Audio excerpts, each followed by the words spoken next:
अस्सलाम वालेकुम, मैं हूं रेहान तारिक और आप देख रहे हैं दस्तक। 2 रोज के दौरान कुछ ऐसी खबरें मौसूल हुई हैं जिन्हें देखकर यकीनन पाकिस्तान के हर शहरी को इत्मीनान महसूस हो रहा होगा कि पाकिस्तान की आर्मी अपने मुल्क के मुस्तकबिल के मेहमानों के साथ प्यार मोहब्बत का रिश्ता उजागर कर रही है। अफवाज पाकिस्तान जहां अपनी प्रोफेशनल महारत से दुश्मनानों को नाको चने चबवा रहे हैं, दुश्मनाने वतन की को जो है हौसला शिकनी हो रही है, अपनी कौम से इजहार यकजहती के लिए कौम के मुस्तकबिल से प्यार मोहब्बत एतमाद साजी का रिश्ता भी कायम कर रहे हैं। इस प्यार मोहब्बत के रिश्ते की इब्तदा DGISI lieutenant general Nadeem Anjum ने अपने दौरे लाहौर और फिर शहर के मुख्तलिफ इदारों के तलबा से खिताब की सूरत में किया, जिसके बाद army chief of the army staff general Asim Munir Jinnah convention centre Islamabad में पहुंचे। नेशनल यूथ कॉन्फ्रेंस से तारीखी खिताब किया। DGISPR के मुताबिक आर्मी चीफ ने अपने खिताब में पाकिस्तान के मुस्तकबिल पे मारों और इकबाल के शाहीनों से मुखातिब होकर इंतहाई खुशी महसूस की और उन्होंने इस बात का इजहार किया कि मैं मुस्तकबिल के मेहमानों से बात करके खुशी महसूस कर रहा हूँ। पाकिस्तान को बनाने का मकसद ये था कि हमारा मजहब, तहजीब व तमद्दुन हर लिहाज से हिंदुओं से मुख्तलिफ है, ना कि हम मगरबी तहजीब व तमद्दुन को अपना लें। आर्मी चीफ ने कहा कि नौजवानों को अपने वतन, कौम, सकाफत और तहजीब व तमद्दुन और अपने आप पर बेपनाह एतमाद होना चाहिए। पाकिस्तान के नौजवानों को इस बात का यकीन होना चाहिए कि वो एक अजीम वतन और कौम के सपूत हैं। हमारे मुल्क के नौजवान इस मुल्क और कौम की रोशन रिवायात, इकबाल और कायद के ख्वाबों की ताबीर के अमीन है। उनका यह कहना था कि दहशत गर्दों के खिलाफ तो अफवाज पाकिस्तान लड़ सकती है, मगर दहशत गर्दी के खिलाफ पूरी कौम का ताउन जरूरी है। सोशल मीडिया की खबरों की तहकीक बहुत ज़रूरी है। सोशल मीडिया पर प्रोपेगेंडे का मकसद बेयकीनी, अफरा तफरी और मायूसी फैलाना है। आर्मी चीफ ने जोर दिया कि तहकीक और मस्बत सोच के बगैर माशरा अफरा तफरी का शिकार रहता है। अल्लाह ताला कुरान मजीद में फरमाते हैं कि ईमान वालों, अगर कोई फासिक तुम्हारे पास कोई खबर लेकर आए तो उसकी तहकीक कर लो। उन्होंने कहा कि पाकिस्तान के क़याम की रियासत तैयबा से ममासलत है, दोनों कलमे की बुनियाद पर कायम हुई। अल्लाह ताला ने पाकिस्तान को बेपनाह मादनी वसाइल, ज़राअत और नौजवान अफरादी कुव्वत जैसी नेमतों से नवाजा है।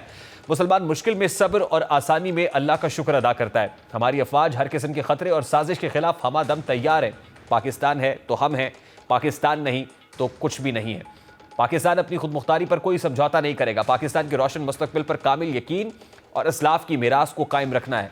आर्मी चीफ के खिताब के दौरान तलबा ने पुरजोश अंदाज में पाकिस्तान आर्मी जिंदाबाद, पाकिस्तान जिंदाबाद और कायदे आज़म जिंदा भी लगाए। इसी तरह गुज़श्ता रोज़ DGISI lieutenant general Nadeem Anjum ने लाहौर की 12 जामियात की तलबा और तालिबात से मुलाकात की। ये तलबा पंजाब की मुख्तलिफ जामियात जिनमें Punjab university, government college university of Lahore, UMT, LUMS, UET और यूनिवर्सिटी ऑफ होम इकनॉमिक्स के तलबा शामिल थे।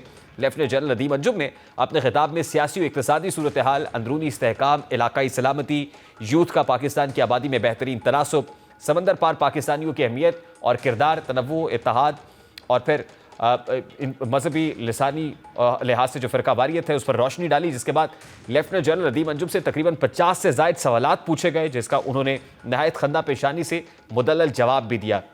अब गुज़श्ता रोज़ लाहौर गैरिजन में एक इंटरेक्शन हुआ। आज जिना कन्वेंशन सेंटर इस्लामाबाद के अंदर इंटरेक्शन हुआ। लगता यह है, तासुर यह है कि ये कॉन्फिडेंस बिल्डिंग मेजर्स भी हैं जो बहुत ज़रूरी हैं। पाक अफवाज और फिर यूथ के माबैन जो ज़ाहिर है मुल्क का एक असासा है, मुल्क का बहुत बड़ा एसेट है, 64% ऑफ द कंट्री है और यकीनन आम इंतखाबात से पहले ये इंटरेक्शंस इंतहाई अहमियत के हामिल भी हैं। मुल्क में इलेक्शंस का समा बन चुका है, लेकिन कोई भी ताहाल दुरुस्त इंतखाबी नताइज की पेशगोई करने के काबिल नहीं है। बड़े से बड़े तज्जियाकार भी हर रोज़ बदलती हुई सूरत हाल से परेशान है और अब जब 3000 से ज़ायद उम्मीदवार मैदान में हैं तो इलेक्शंस के बाद हुकूमत बनने तक ये अंदाज़ा लगाना कि किस जमात का पलड़ा सबसे भारी होगा, इसकी पेशगोई भी तकरीबन नामुमकिन हो चुकी है। क्योंकि खदशा है कि इस बार के इलेक्शंस 1985 के इलेक्शंस की तरह होने वाले, जहां आज़ाद उम्मीदवारों की बहुतात थी, यहाँ एक बात और बड़े वसूख से की जा सकती है कि असल इम्तहान इलेक्शन रिजल्ट अनाउंस होने के 3 दिन बाद तक लगेगा, जिस वक्त आज़ाद उम्मीदवारों को अपने साथ मिलाने के तमाम जमातें जो है उसके लिए मोबिलाइज करेंगी, अपने आप को मुतहर्रिक होंगी और एक से एक बढ़कर ऑफर्स भी कर रही होंगी, क्योंकि इंडिपेंडेंस के ऊपर बहुत सारे लोग अब तकिया कर रहे होंगे। इस हवाले से कुछ जो सियासी पंडित हैं, ज्योतिषी हैं, वो अपनी पेशगोइयाँ, प्रेडिक्शंस भी दे रहे हैं। आज मियां नवाज शरीफ पाकिस्तान मुस्लिम लीग नून के कायद ने ननकाना साहब में जलसा आम से खिताब किया। इस खिताब में वो क्या कह रहे थे, जरा वो भी आपके सामने रखते हैं।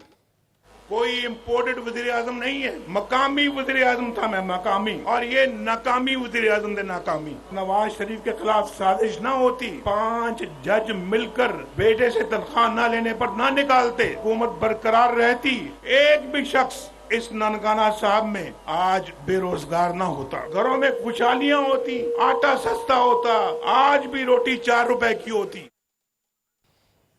लाडला के हवाले से तनकीद पाकिस्तान मुस्लिम लीग नून पे होती है कि नून लीग वो जमात है जो इस वक्त आंख का तारा है, किंग्स पार्टी बनी हुई है। इस तनकीद को मरियम नवाज साहिबा ने कैसे काउंटर किया है, जरा वो भी आपको दिखाता हूं। आपको तो आपने फाउल प्ले करके, धांधली करके, जालसाजी से बाहर निकाला। नवाज शरीफ ने आपको जालसाजी से बाहर नहीं निकाला, आपने अपने आप को खुद बाहर निकाला। अपने पांव पे कुल्हाड़ी आपने खुद चलाई है। हम 9 मई वाले लोग नहीं है, हम 28 मई वाले लोग हैं। नवाज शरीफ अवाम का लाडला है। अब हर जमात ये साबित करने की कोशिश कर रही है कि अवाम में उसकी मकबूलियत ज्यादा है। एक ऐसे वक्त में जब इंतखाबात में महज 15 रोज बाकी रह गए हैं, हर पॉलिटिकल पार्टी अवाम से इंटरेक्ट करने की कोशिश कर रही है, अपने कॉन्स्टिट्यूएंट्स को मोबिलाइज करने की कोशिश कर रही है। और ऐसे ही वक्त में पाक अफवाज के जो सिपा सलार हैं, टॉप ब्रास हैं, उनकी इंटरेक्शंस भी बढ़ गई हैं। सबसे पहले बात करेंगे इस मामले पर सीनियर सहाफ़ी तज्ज़ियाकार इमरान शफकत साहब ने भी ज्वाइन किया है। इमरान शफकत साहब, अस्सलाम वालेकुम, बहुत बहुत शुक्रिया आपके वक्त के लिए। आम इंतखाबात में महज चंद रोज़, सिर्फ 15 रोज़ का वक्त बाकी रह गया है। पॉलिटिकल पार्टीज तो अपने वोटर सपोर्टर्स को मोबिलाइज कर रही हैं, लेकिन साथ ही हमने गुज़श्ता रोज़ DGISI का इंटरेक्शन देखा स्टूडेंट्स के साथ। आज chief of the army staff ने जिन्ना कन्वेंशन सेंटर में स्टूडेंट्स के साथ इंटरेक्ट किया। ये जो इंटरेक्शन शुरू हो गए हैं इदारे की सतह पर, इसमें क्या मैसेज है इमरान शफकत साहब? देखें, ये बड़ी यानी अनयूजुअल सी सूरत हाल है कि इंतखाबात से पहले पाकिस्तान की फ़ौज के 2 आला जो कमांडर कह लें आप उनको, चीफ ऑफ आर्मी स्टाफ और DGISI, ये लोगों से मामलात या कह लें कि मकालमा करने जा रहे हैं या कर चुके हैं एक तरह से। तो इसका मतलब जो बनता है मेरे ख़्याल में वो ये है, जो अमूमी तौर पे बात समझ में आती है वो ये कि शायद पाकिस्तान की फ़ौज के ख़िलाफ़ पाकिस्तान की जो एक सियासी जमात जो है वो तहरीक इंसाफ, उसने कोई माहौल कुछ बहुत ज़्यादा ही गरमा दिया हुआ है किसी ना किसी लेवल के ऊपर।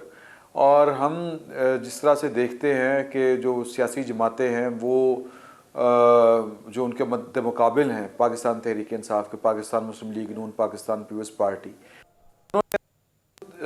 इंतखाबी मुहिम है, उसके अलावा जो उनकी एक जो सियासी उनकी हिकमत अमली है, जो उनका तदब्बर था, वो कोई बहुत ज़्यादा वाइब्रेंट नहीं था, या वो बहुत ज़्यादा खुल के पाकिस्तान तहरीक इंसाफ को टफ़ टाइम नहीं दे सके, उनके एतराज़ात का जवाब उस तरह से नहीं दे सके, या उनका नैरेटिव उनके मुकाबले में वो ज़रा कमज़ोर रहा है। अच्छा, कमज़ोर रहने की वजह ये है कि बहुत सी बातें इस तरह की थीं जो पाकिस्तान की सियासी जमातें, जो रवायती सियासी जमातें हैं, वो उमूमी तौर के ऊपर उस तरह की बातें नहीं करती। नहीं इमरान साहब, देखिए हालिया एस्टैब्लिशमेंट के पास इस वक्त 2 बड़े चैलेंजेस हैं ना सर। एक चैलेंज तो ये है कि पहले से मौजूद बैगेज को क्लियर किया जाए। दूसरा चैलेंज ये है कि आइंदा आम इंतखाबात को, जिसमें चंद रोज बाकी रह गए हैं, उनको फ्री, फेयर, ट्रांसपेरेंट बनाया जाए और लोगों में ये कॉन्फिडेंस पैदा किया जाए कि लोग जब निकलेंगे उनका वोट बिल्कुल काउंट करेगा, उनका वोट यकीनन तब्दीली ला सकेगा। तो इन दोनों महाजों के ऊपर ये जो 2 धारी जंग है, आपको क्या लगता है कि इदारा इससे सुबकदोश, यानी इससे जो है सुरखरू हो जाएगा? नहीं, ये बड़ा हार्ड टारगेट है, और हार्ड टारगेट होने की वजह उसमें किसी का और कोई कसूर नहीं है। जाहिर है कि वो चीज़ें सामने आती हैं, जो बंदे ने जो कुछ किया हो, या अफराद ने, या इज्तमाही तौर पर अगर कुछ हुआ हो, तो फिर वो रिज़ल्ट तो सामने उसी तरह से आता है। मैं वही गुजारिश कर रहा था कि ये एक ख्याल ये किया जा रहा है कि ये जो इंटरेक्शन हुआ है, या जो पाकिस्तान की हालिया इस्टेब्लिशमेंट है, उन्होंने ये जो इंटरेक्शन शुरू किया है अवाम के साथ, लोगों के साथ, ये शायद कोई गुस्सा ठंडा करने के लिए, या शायद वो जो जवाब देने के लिए कि जो कुछ हो रहा है वो उतना भी गलत नहीं है, या जितना पोर्ट्रे किया जा रहा है वो उस तरह से नहीं है।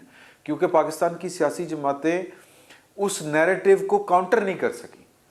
क्योंकि देखें, बात यह है कि अब हम बहुत ज़्यादा खुल के इसके नेशनल मीडिया के ऊपर बात करना थोड़ा सा अजीब सा लगता है, लेकिन जो वोट ऑफ नो कॉन्फिडेंस आया था वो किसी की ख्वाहिश के ऊपर आया था, और वो जिनकी ख्वाहिश के ऊपर आया था उनसे ये बात उस वक़्त की गई थी। ये ओपन सीक्रेट है कि ऐसी सूरत में, इन हालात में, या तो हम फौरी इलेक्शन करवा के अगली हुकूमत जो है वो कायम कर लें, नहीं तो फिर हम अपना पॉलिटिकल कैपिटल जो है वो तबाह कर बैठेंगे।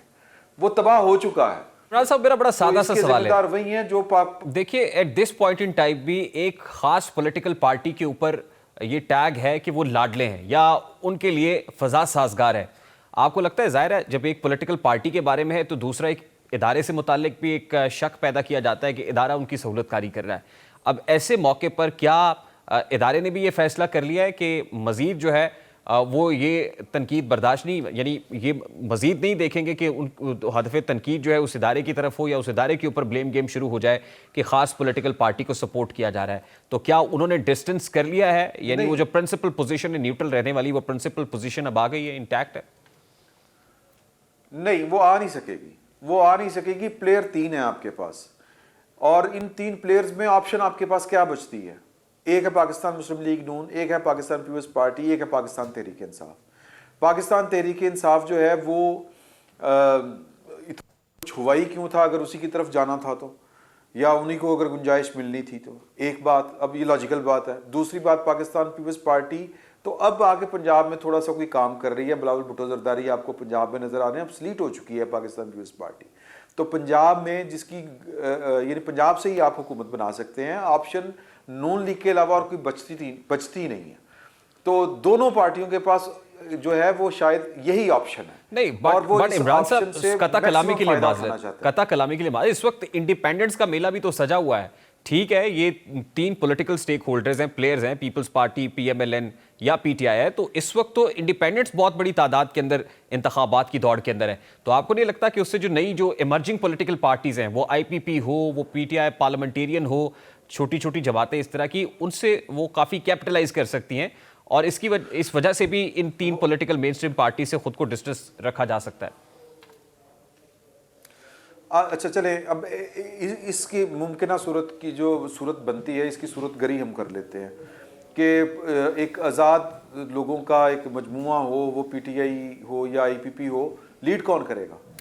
अब तो इशू ये बन चुका हुआ है कि पाकिस्तान के मसाइल उस लेवल के ऊपर आ चुके हैं कि वो तदब्बर और हिकमत और दानिश के साथ जो पाकिस्तान के मसाइल को हल करने की सलाहियत रखता है, उसी को आगे लेके आया जाए। वो एक जरदारी साहब है, एक नवाज शरीफ साहब है, तीसरा बंदा मुझे बता दे कौन है आपके पास? कोई भी नहीं है। जहांगीर तरीन साहब जो हैं वो वज़ीर आला नहीं रहे कभी कहीं पे, और उनकी कैपेसिटी वो नहीं है। अलीम खान साहब जो हैं वो बड़ी गेम के खिलाड़ी नहीं हैं, और कोई यानी यही 2 आपके पास है ऑप्शंस। और जरदारी साहब ऑप्शन इसलिए नहीं है कि उनके पास अददी अक्सरियत उस तरह से नहीं है। हाँ, अगर कल कला को अगर नवाज शरीफ साहब जो हैं वो उनके मामला ठीक नहीं चलते तो फिर IPP या फिर आज़ाद लोग मिलके जरदारी साहब के साथ कोई डील कर सकते हैं। लेकिन जरदारी साहब भी क्या खुद आएंगे वज़ीर आज़म के तौर के ऊपर? उनकी सेहत इजाज़त देती है? या बिलावल भुट्टो उनके तो बिलावल भुट्टो जरदारी साहब, तो बिलावल भुट्टो जरदारी साहब का जो ज़ुबानो बयान है और जो उनका अंदाज़े तकल्लुम है, जो उनके ख़यालात हैं, जो उनके नज़रियात हैं, शायद वो एक जोशीले हैं, जो नौजवान हैं और उनके अपने ख़यालात हैं, वो अपने वालिद से भी इख्तलाफ कर लेते हैं, तो ये इख्तलाफ आगे चल के मज़ीद बढ़ भी सकता है। तो अब स्मूथ जो है वो जिसको हम कहते हैं ना सेलिंग, स्मूथ सेलिंग चाहिए पाकिस्तान को। पाकिस्तान मजीद किसी खींचातानी का मुतहम्मिल नहीं है। अब तो हालात जिस लेवल के ऊपर पहुंच चुके हुए हैं, तो अब ना मेरा ख्याल है कि किसी लेकिन फिर इमरान शफकत साहब, ये जो कॉन्फिडेंस बिल्डिंग मेजर्स हो रहे हैं, ये जो अब CBMs अवाम के साथ होने लगे हैं, ये यूथ के साथ होने लगे हैं, तो क्या फिर ये कारगर साबित हो सकेंगे? क्योंकि अगर यही है और यही ऑप्शंस हैं जो नजर आ रही हैं, तो फिर इलेक्शंस के बाद एक और बहुत बड़ा पेंडोरा बॉक्स खुलेगा। देखें, ये देखिए, एक तो मैं सिर्फ बताना ये चाह रहा हूँ कि एक वक्ती तौर के ऊपर जो वक्ती इश्तियाल होता है, ये वो मैनेजमेंट है, वो जिसको हम कहते हैं ना कि एक गुस्से की हालत के ऊपर काबू पाने के लिए एक वक्ती एक उबाल सा है। ये अब थोड़े दिन हैं, 10-15 दिन हैं। असल टारगेट ये है कि 8 फरवरी का जो दिन है वो दोनों हवालों से, कि कोई सियासी जो है अफरा तफरी ना हो और कोई इंतज़ामी या आप कह लें कि अमन व अमान के हवाले से या दहशत गर्दी के हवाले से 8 फरवरी खैर खैरियत से गुजर जाए। ये बेसिकली टारगेट है। तो ये जो इंटरेक्शन है ये उसी सिलसिले में है, और ये मैसेज जाहिर है कि बड़ा डीप जाएगा और बहुत आगे तक जाएगा। और वैसे भी मुझे अगर मुझसे पूछे, मेरी राय पूछें, तो कोई बहुत बड़ा तूफ़ान नहीं आने वाला ये सियासी एतबार से, क्योंकि अगर कोई तूफ़ान आना होता तो 9 मई के बाद आ जाता। 9 मई के बाद वो जो कह रहे हैं कि जी इतवार को हमने कॉल दे दी, ये हो जाएगा वो हो जाएगा, सर कुछ नहीं होना। अगर होना होता तो अब तक बहुत कुछ हो चुका है, अब तक बहुत कुछ हो जाता, नहीं हो सकता। बल्ले का निशान जो है वो एक खालिस कानूनी अमल के ज़रिए पूरी कौम ने वो लाइव वो जो क्वेश्चन आंसर थे, जो क्यूरीज थी अदालत की, वो देखी हैं। तो अब इसके ऊपर जो इतराज़ात करते रहे सो करते रहे। एक वो था रिएक्शन का वक्त था, वो भी गुजर गया। अब किस बात पे रिएक्शन देंगे? रिजल्ट आने के बाद देंगे। तो इमरान साहब ये तय हो गया, आज तो chief of the army staff ने भी ये कह दिया कि 8 फरवरी को इंतखाबात होने जा रहे हैं और उसी में आपने अपना हक़ राय दही इस्तेमाल करना है। अब 8 फरवरी को एक तो खुदा करके अब दुआ करते हैं कि खैर खैरियत से इंतखाबात हो जाए, लेकिन 8 फरवरी के बाद जो मुमकिन मंजरनामा है उसमें क्या देख रहे हैं आप? क्योंकि हमारे यहाँ हर इंतखाब के बाद एक नया मंजरनामा होता है, धांधली का शोर मचता है। तो अब की बार आप पहले से ज्यादा शिद्दत से नहीं देख रहे होता भाई ये सब? नहीं सर, मैं गुजारिश ये करूँगा कि अभी तक तो जो कुछ हो रहा है वो इस उम्मीद के ऊपर हो रहा है, और कुछ लोगों का ये ख्याल है कि हम 9 मई भी कर लेंगे इस रियासत के साथ, और ये रियासत जो है वो हमें आइन के मुताबिक हमारे हकूक़ भी तस्लीम करेगी। इस तरह पावर पॉलिटिक्स में नहीं होता। ये जो तख्त और तख्ते की लड़ाई होती है, जब वो आइन और दस्तूर से बाहर जाके खेली जाए तो फिर इसी तरह के नताइज सामने आते हैं। तो जब अभी तो उनको लग रहा है कि पता नहीं हम क्या कर लेंगे, अभी तक तो कुछ हुआ नहीं, और अगर 8 फरवरी को भी कुछ ना हुआ, जिसके इम्कानात बड़े कवी हैं कि कुछ नहीं हो सकेगा, यानी कि बैलेट पेपर में जब आपके पास सिंबल ही नहीं है, और ये एक अलग से बहस है कि वो सिंबल क्यों नहीं है, हम उस पर नहीं जाते, तो क्या रिजल्ट आ सकता है? ये तो पार्टी आपस में ही इलेक्शन लड़ेगी। एक हल्के में 6-6 लोग। आज वो उमर अयूब साहब ने एक लेटर जारी किया है। जी जी sir, lastly and very quickly, क्योंकि ये जो बड़ा इंपॉर्टेंट टॉपिक है ये बल्ले वाला, इसके ऊपर भी एक पिटिशन आज लाहौर हाई कोर्ट के अंदर चली गई है। सलमान अकरम राजा साहब ने गालिबन अबूजर न्याजी साहब की वसातत से दरखास्त दायर की, और उसमें ये कह रहे हैं कि प्रेयर उनकी ये है कि जो पीटीआई बैक कैंडिडेट्स हैं इनको इंडिपेंडेंट नहीं कहा जा सकता, बल्कि ये पीटीआई के टिकट पे नॉमिनेशन पेपर्स जमा कराने वाले लोग हैं। वो कोई अदालत चले, अदालत कह देती है कि जी कि हाँ जी ये इंडिपेंडेंट नहीं है, या कह लें कि ये तहरीक इंसाफ के हैं, तो किस तरह हर बंदे का किस तरह आप करेंगे एक एक बंदे का जाके? ये फजूल एक्सरसाइज है, इस तरह नहीं होता। और ये समझना चाहिए समझने वालों को, जो उनको समझ नहीं आ रही कि आप अगर किसी का बाजू मरोड़ेंगे और फिर उसके जवाब में आप ये समझेंगे कि आपके साथ जो है वो पीपीसी के मुताबिक जो है या आइन के मुताबिक वो सलूक हो, तो वो उस तरह नहीं होता। मैं जो बात मुकम्मल करना चाह रहा था अपनी, कि 8 फरवरी के बाद भी जो भी हुकूमत बनेगी उसके बाद सूरत हाल यकसर मुख्तलिफ होगी, और वो जो अफरा तफरी, सियासी अदम इस्तेहकाम, ये 2014 नहीं होगा, ये बदला हुए हालात होंगे, बदला हुआ पाकिस्तान होगा। तब तो कुछ और मामला थे। 2014 के धरनों के पीछे कहानी कोई और थी, वो आप भी अच्छी तरह जानते हैं, हम भी अच्छी तरह जानते हैं। अब तो तौबा तौबा वो कर उठे हुए हैं, अब तो उनको अंदाजे हैं कि इस तरह मुल्क नहीं चल सकता। बहुत बहुत शुक्रिया। वो जमात जिसके बायस ये इलेक्शंस पेचीदा हुए हैं, वो अभी इस कश्मकश में मुब्तला है कि वो ऐसी क्या राह इख्तियार करें जिससे उनके आज़ाद उम्मीदवार जीतने के बाद किसी और की बजाय उन्हीं का साथ दें, क्योंकि अभी तक की सूरत हाल गैर वाज़ेह और मुबहम है। आईनी और कानूनी माहिरीन भी इस हवाले से मुतफिक नहीं है कि आया एक पार्टी के नामजद उम्मीदवार जिन्होंने पार्टी तायद से कागजात जमा कराए, वो सुप्रीम कोर्ट के फैसले के बाद इलेक्शन तो आज़ाद हैसियत में लड़ रहे हैं, लेकिन हकीकत में वो आज़ाद भी हैं या नहीं? क्योंकि इलेक्शन रूल्स 2017 के रूल्स नंबर 94 के मुताबिक आइंदा इंतखाबात में आज़ाद उम्मीदवार कामयाबी की सूरत में उसी सियासी जमात में शामिल हो सकेंगे जिसे इलेक्शन कमीशन ने इंतखाबी निशान जारी किया हो। रूल्स के तहत तहरीक इंसाफ के आज़ाद उम्मीदवार कामयाबी की सूरत में तहरीक इंसाफ में शमूलियत इख्तियार नहीं कर सकेंगे। इंतखाबी दौड़ से बाहर होने के बाद तहरीक इंसाफ के पार्लिमानी सियासत के दरवाजे भी बंद हो रहे हैं।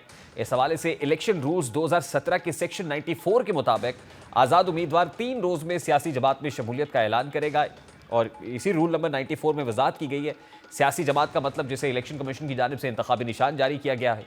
इस हवाले से इलेक्शन कमीशन के एक आला अफसर ने इस बात की तस्दीक की है कि इलेक्शन रूल्स के मुताबिक आज़ाद उम्मीदवार उसी सियासी जमात में शमूलियत करेगा जिसे इलेक्शन कमीशन की जानिब से इंतखाबी निशान जारी किया गया हो, और तहरीक इंसाफ को इंतखाबी निशान जारी नहीं किया गया। जबकि इस हवाले से साबिक सूबाई वजीर और आज़ाद उम्मीदवार तैमूर सलीम झगड़ा भी यही कहते हैं कि उन्हें इन रूल्स के बारे में इल्म है, लेकिन मुतबादिल ऑप्शंस पर गौर कर रहे हैं जिसमें अदालत से रुजू करना और दोबारा से इंट्रा पार्टी इलेक्शंस कराना शामिल शामिल है। दूसरी जानिब इस हवाले से पीटीआई के रहनुमा और आज़ाद उम्मीदवार सलमान अकरम राजा ने भी लाहौर हाई कोर्ट में एक पिटीशन दायर की, जिसकी आज समाअत हुई। इस पिटीशन में सलमान अकरम राजा ने खुद को आज़ाद उम्मीदवार करार देने का इलेक्शन कमीशन का इकदाम चैलेंज किया और फिर मौक़िफ़ अपनाया कि तहरीक इंसाफ 1996 से इलेक्शन कमीशन में बतौर सियासी जमात रजिस्टर्ड है।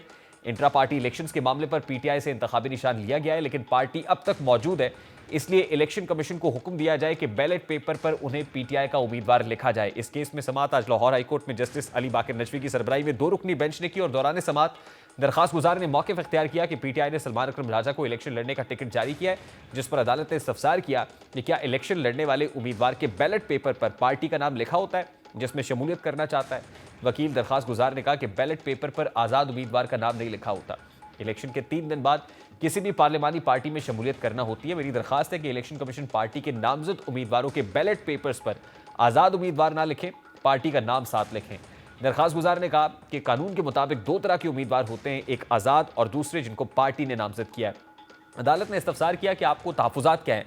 दरखास्त गुजार ने जवाब दिया कि मेरी अदालत से 2 इस्तदाएँ, मुझे पार्टी का उम्मीदवार समझा जाए, मुझे आज़ाद उम्मीदवार डिक्लेयर ना किया जाए। पीटीआई सियासी जमात के तौर पर मौजूद है।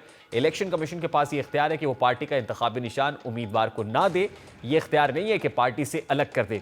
वकील दरखास्त गुजार ने मजीद कहा है कि अगर पार्टी के पास इंतखाबी निशान नहीं तो पार्टी के जो नॉमिनेटेड कैंडिडेट हैं उनको पार्टी का इंतखाबी निशान नहीं दिया जाएगा, ताहम ये नहीं होगा कि पार्टी का नाम ही ना दिया जाए। अदालत ने दरखास्त गुजार के दलाइल सुनने के बाद इलेक्शन कमीशन से जवाब तलब करते हुए समाअत 25 जनवरी तक मुलतवी कर दी है। अब पाकिस्तान तहरीक इंसाफ को लीगल फ्रंट पर चैलेंज का सामना है। इस पर बात करने के लिए इस वक्त हमारे साथ पाकिस्तान तहरीक इंसाफ के वकील रहनुमा सेनेटर बैरिस्टर अली जफर साहब मौजूद है। अस्सलाम वालेकुम सेनेटर साहब, बहुत बहुत शुक्रिया आपके वक्त के लिए।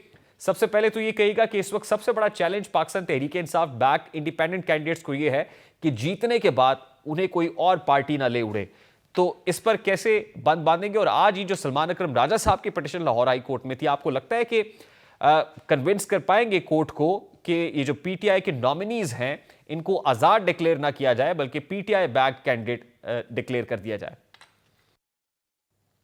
देखें, 3 किस्म के कैंडिडेट्स हैं इलेक्शन एक्ट के तहत। एक तो है जो पार्टी के सिंबल पे लड़ रहे हैं, वो उनको कहा जाता है कि वो पार्टी के कैंडिडेट्स हैं। दूसरे कैंडिडेट्स हैं जो 2 किस्म के हैं। एक है बिल्कुल इंडिपेंडेंट, जो अपने आप को कहते हैं कि हम किसी पार्टी से मुंसलिक नहीं हैं, हम किसी पार्टी के नॉमिनी नहीं हैं और हम आज़ाद हैं बिल्कुल। उनको कहते हैं इंडिपेंडेंट कैंडिडेट्स। और तीसरी कैटेगरी उन लोगों की है जो कि सिंबल्स तो मुख्तलिफ सिंबल्स पे लड़ रहे हैं, लेकिन वो कहते हैं कि हम एक पार्टी के मेंबर हैं। उनको कहा जाता है नॉमिनी कैंडिडेट्स। उनको पार्टी सिंबल नहीं मिलता, लेकिन वो नॉमिनी कैंडिडेट्स हैं। वो अपने सिंबल पे तो ज़रूर लड़ रहे हैं, लेकिन हैं वो पॉलिटिकल पार्टी के नॉमिनीज। इसलिए वो ये जो तीसरी कैटेगरी है, पीटीआई के जो कैंडिडेट्स हैं जो अपने आप को कह रहे हैं कि हम पीटीआई के मेंबर्स हैं और जिनको पीटीआई ने कहा है कि ये हमारे अप्रूव्ड कैंडिडेट्स हैं, वो इंडिपेंडेंट तो ज़रूर हैं उस लिहाज से कि उनके पास सिंबल नहीं, लेकिन वो नॉमिनेटेड कैंडिडेट्स हैं पार्टी के, तो उनका ताल्लुक पार्टी के साथ है। वो पार्टी की जो पॉलिसी है, पार्टी की जो एडमिनिस्ट्रेशन है, उसके मातहत है। यानी अली जफर साहब, आप ये कह रहे हैं कि जीतने के बाद जब ये पार्लियामान में पहुंचेंगे तो ये पीटीआई के ही लोग तस्वुर किए जाएंगे, क्योंकि ये पीटीआई की नॉमिनीज हैं। इनके लिए किसी दूसरी पॉलिटिकल पार्टी में जाना आसान नहीं होगा, नंबर 1। और दूसरा ये कि इनके लिए पीटीआई को रीज्वाइन करना भी जो है वो जरूरी नहीं होगा। ये ऑटोमेटिकली पीटीआई ही के लोग तस्वुर किए जाएंगे, पार्लियामेंटेरियन तस्वुर किए जाएंगे, ये कह रहे हैं जी। और मेरी नजर में अगर इनको कोई अप्रोच करेगा किसी कोई पोस्ट के लिए या कोई पैसे से या किसी और तरीके से, और कोशिश करेगा कि हमारी पार्टी में आ जाएं, तो वो नंबर 1 तो हॉर्स ट्रेडिंग के मद में आएगा, और नंबर 2 उनके ऊपर आर्टिकल 63A जो है आइन का डिफेक्शन क्लॉज, वो लागू होगा, वो डिस्क्वालीफाई भी हो जाएंगे। तो ये स्कीम है जो हमारे इलेक्शन एक्ट में मेरी अंडरस्टैंडिंग। लेकिन अली जफर साहब, डिफेक्शन क्लॉज तो उस वक्त लगती है ना कि जब आप पार्टी पॉलिसी की खिलाफ वर्जी करते हैं, जो पार्लियामेंट्री लीडर ने डायरेक्शंस दी हैं उसकी खिलाफ वर्जी हो रही है। और फिर पार्लियामेंट्री लीडर लगाना तो उस वक्त है ना कि जब पार्टी खुद फंक्शनल हो, उसका अपना चेयरमैन, वाइस चेयरमैन, प्रेसिडेंट, ये बॉडी अवेलेबल हो। तो अभी पीटीआई के तो क्योंकि intra party elections null and void करार दे दिए गए, अभी पीटीआई के पास कोई ऐसी फंक्शनल बॉडी नहीं है, तो उसका क्या करेंगे? जी, ये आपका जो सवाल है ये एक दूसरा रुख बदल एक और उसका इशू है कानूनी, उसका मैं जवाब देता हूं, लेकिन पहला जो आपका सवाल था उसमें जरा क्लियर हो जाए कि 3 कैटेगरीज हैं और ये कैटेगरी पार्टी की ही है, जो जो नॉमिनी पार्टी के होते हैं कैंडिडेट्स। अब जहां तक आपका तीसरा सवाल है कि अगला सवाल है कि ये पीटीआई की इंट्रा पार्टी इलेक्शंस नहीं हुए इसलिए उनके ऑफिस होल्डर्स नहीं हैं। ये दुरुस्त बात है कि सुप्रीम कोर्ट की जजमेंट के बाद दोबारा इलेक्शन कराना पड़ेगा और वो करा रहे हैं, उसका प्रोसेस है, वो इंशाल्लाह हो जाएगा, क्योंकि इलेक्शन तो कराना ही है। नहीं, वो आम इंतखाबात से पहले कराएंगे या बाद में कराएंगे? क्योंकि देखिए इलेक्शंस के बाद भी तो 3 दिन का वक्त होता है ना कैंडिडेट्स के पास। जी, वो भी रूल थोड़ा सा अगर आप देखें तो वो रूल है रिजर्व सीट्स के लिए जो बनाया गया। ये कैंडिडेट्स को ज्वाइन करने के लिए तो आफ्टर जब आपकी इलेक्शन रिजल्ट्स अनाउंस हो जाएंगे और आपका वो डिस्प्यूट्स खत्म हो जाएंगे और ओथ का वक्त आएगा, उस वक्त की बात है। उसमें तो अभी काफी टाइम है और उससे पहले इंशाल्लाह ये कंप्लीट हो जाएगा सारा प्रोसेस। लेकिन बाद अज़ब इंतखाबात यानी 8 फरवरी के बाद ही प्रैक्टिकली आप कह रहे हैं पॉसिबल होगा, उससे पहले ऐसा कोई चांस नहीं? डेट का नहीं कोई आपसे कह सकता, लेकिन इंट्रा पार्टी इलेक्शन जरूर होंगे। वो पहले भी हो सकते हैं, उस दिन भी हो सकते हैं, उसके बाद भी हो सकते हैं, तो डिपेंड करता है अवेलेबिलिटीज एंड प्रोसीजर्स जो फॉलो हो रहे हैं वो कब कंप्लीट होते हैं। अच्छा, आपको नहीं लगता कि एक तो आपकी अंडरस्टैंडिंग है, जैसे आपने क्लियर कर दिया कि अभी एक लीगल डिबेट खड़ी होने वाली है इसके ऊपर, अब नई बहस होगी और फिर मामला ultimately supreme court of Pakistan में ही जाएगा कि ये पार्टी नॉमिनीज है, ये पीटीआई के ही तस्वुर किए जाएंगे, डिफेक्शन क्लॉज इन पे लागू होती है नहीं होती? आपको लगता है कि एक नया जो है वो पंडोरा बॉक्स खुलेगा अभी इंतखाबात के बाद? जी, वो तो जरूर है, लेकिन जिस तरह मैंने कहा कि हॉर्स ट्रेडिंग तो इजाजत नहीं है ना, वो तो कानून के खिलाफ है और मोरालिटी के खिलाफ भी है और जमहूरियत के प्रिंसिपल के खिलाफ भी है। तो आप कानूनी बहस अगर साइड पे भी कर दें तो आपको ये तो सबको पता है कि एक कैंडिडेट अगर कह रहा है कि मैं पीटीआई का हूं और वो कैंडिडेट इलेक्शन लड़ रहा है पीटीआई के मेंबर होने के या उनका नॉमिनी होने के बायस, और लोग उसको वोट कर रहे हैं पीटीआई की वजह से, तो फिर उसका कोई पार्टी तब्दील करना या उसके बाद दूसरी पार्टी में जाना या दूसरी पार्टी का किसी और का कोशिश करना कि हमारी पार्टी में आए, वो तो सारा फिर एक तरह से गैर कानूनी। सर, आइडियली मॉरली भी ऐसा होना तो नहीं चाहिए, लेकिन प्रैक्टिकली होता तो यही है।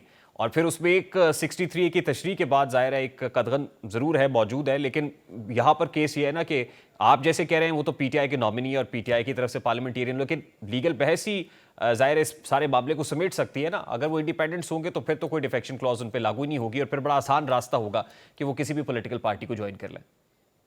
ये आपका दुरुस्त बात है कि अगर अल्टीमेटली फैसला ये होता है कि वो,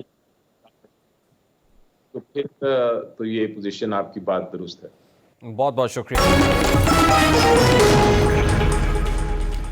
पाकिस्तान के अवाम की किस्मत में शायद सिर्फ तकलीफ उठाना ही रह गया है, क्योंकि गर्मियों में बिजली के भारी भरकम बिल्स के बाद सर्दियों में गैस की कीमत में कई 100 गुना इजाफा करने के बाद भी निगरां हुकूमत की प्यास नहीं बुझ पाई है और वो एक बार फिर गैस सारिफीन पर भारी भरकम बोझ डालने को तैयार है। इतलात है कि हुकूमत IMF की शर्त को पूरा करने के लिए फरवरी के वस्त में गैस की कीमतों में एक बार फिर 41% तक इजाफा करने का सोच रही है, जिससे महंगाई की एक नई लहर पैदा होने का इम्कान है। और इस बार बयानिया ये बनाया जा रहा है कि IMF के मुताबिक गैस सेक्टर का जो सर्कुलर डेट है वो 2.1 अरब रुपए तक जा पहुंचा है, जिसको कम करने के लिए गैस की कीमतों में एक बार फिर इजाफा करना नागुज़ीर है। गैस की कीमतों में क्रॉस सब्सिडी मेथड के तहत मुख्तलिफ कैटेगरीज के सारिफीन के लिए मुख्तलिफ इजाफा किया जाएगा इम्कान है। ताहम IMF ने क्रॉस सब्सिडी मेथड की मुखालिफत करते हुए यूनिफॉर्म मेथड के तहत तमाम सारिफीन के लिए यकसा कीमत मुकर्रर करने की तजवीज़ दी है, जबकि दूसरी तरफ पावर सेक्टर का गर्दिशी कर्जा सितंबर 2023 तक 2.5 अरब रुपए तक पहुंच चुका है। सिर्फ गैस ही नहीं, हुकूमत को पेट्रोलियम लेवी की मद में इकट्ठी होने वाली बेतहाशा रकम का ऐसा नशा हुआ है कि उनका ये नशा मजीद बढ़ रहा है और अब ये सोचा जा रहा है कि पेट्रोलियम लेवी की मद में रकम इकट्ठी करने का एक नया रिकॉर्ड बनाया जाए। इसके लिए अगले माली साल के लिए एक नया भी कबल अज़ वक्त तैयार किया जा चुका है, जो IMF हुक्काम के साथ भी शेयर कर दिया गया है, जिसमें आइंदा माली साल के लिए पेट्रोलियम लेवी से 1065 अरब रुपए वसूली का तखमीना है। इस तनाजुर में खदशा जाहिर किया जा रहा है कि शहरी आइंदा माली साल भी पेट्रोलियम लेवी के इजाफी बोझ की जद में रहेंगे। पाकिस्तान ने IMF को टेक्सटाइल और लेदर सेक्टर पर सेल्स टैक्स, चीनी पर 5 रुपये फी किलो फेडरल एक्साइज ड्यूटी लगाने और रवा माली साल सरकारी मुलाजमीन की पेंशन और तनख्वाहों में इजाफा ना करने की यकीन दहानी भी करा दी है। IMF की जानिब से जारी करदा रिपोर्ट के मुताबिक पाकिस्तान ने मुताद्दिद सेक्टर्स में sales tax, advance income tax, withholding tax और फेडरल एक्साइज ड्यूटी लगाने की यकीन दहानी कराई है। दस्तावेजात के मुताबिक FBR ने IMF को कहा है कि रिटेलर्स, प्रॉपर्टी, तामीरात और डिजिटल मार्केट्स जैसे शोबों से पूरा टैक्स वसूल करेंगे। इस तरह टेक्सटाइल और लेदर के शोबों के लिए सेल्स टैक्स 15% से बढ़ाकर 18% करेंगे। माहाना 8 अरब रुपए के लिए चीनी पर 5 रुपये फी किलो फेडरल एक्साइज ड्यूटी लगाएंगे और मशीनरी की दरामद 1%, सनती खाम माल की दरामद पर 1% एडवांस इनकम टैक्स लगाया जाएगा। अब ये पेशबंदी कर ली गई है कि किस तरह आम सादा पाकिस्तानियों की जेबों से ये पैसे हैं, इसलिए आम आदमी के लिए तो रवा बरस ना तो कोई खातिर खा रिलीफ दिखाई दिया गुज़श्ता बरस और ना ही रवा बरस कोई ऐसा पिक्चर पेंट होती हुई दिखाई दे रही है कि जिसमें आवाम को सुख का सांस लेने का कोई मौका मैसर आ सके। मुल्क भर में इंटरनेट बंदिश एक बहुत बड़ा मसला है और ख़ासकर आम इंतखाबात से पहले बिला तातुल इंटरनेट की फराहमी एक बहुत बड़ा प्रॉब्लम बन गया है और इंटरनेट बंदिश का सामना अनअनाउंस्ड अंदाज में कर दिया जाता है। आज सिंध हाई कोर्ट में एक शहरी की जानिब से पटिशन जमा कराई गई और सिंध हाई कोर्ट ने ये बाकायदा तौर पर अथॉरिटीज़ को अहकामात जारी कर दिए हैं कि इलेक्शन से पहले बिला तातुल इंटरनेट की फराहमी को यकीनी बनाया जाए और फरीकैन को नोटिस जारी करते हुए अगली समात 25 को यानी कल के रोज़ के लिए डाल दी और कल के रोज़ फरीकैन को तलब भी किया गया है। इस हवाले से वजाहत भी मांगी गई है, लेकिन साथ ही बाउंड किया गया है कि आम इंतखाबात से पहले जो बिला तातुल इंटरनेट है उसको मुमकिन बनाया जा सके। अब देखना यह है कि अदालत के इस हुक्म पर किस हद तक अमल दरामद कराया जाता है। प्रोग्राम का वक्त अपने इख्तिताम को पहुंचा, आपसे मुलाकात होगी इंशाअल्लाह कल। अपना रखिए ख्याल। अल्लाह हाफ़िज़।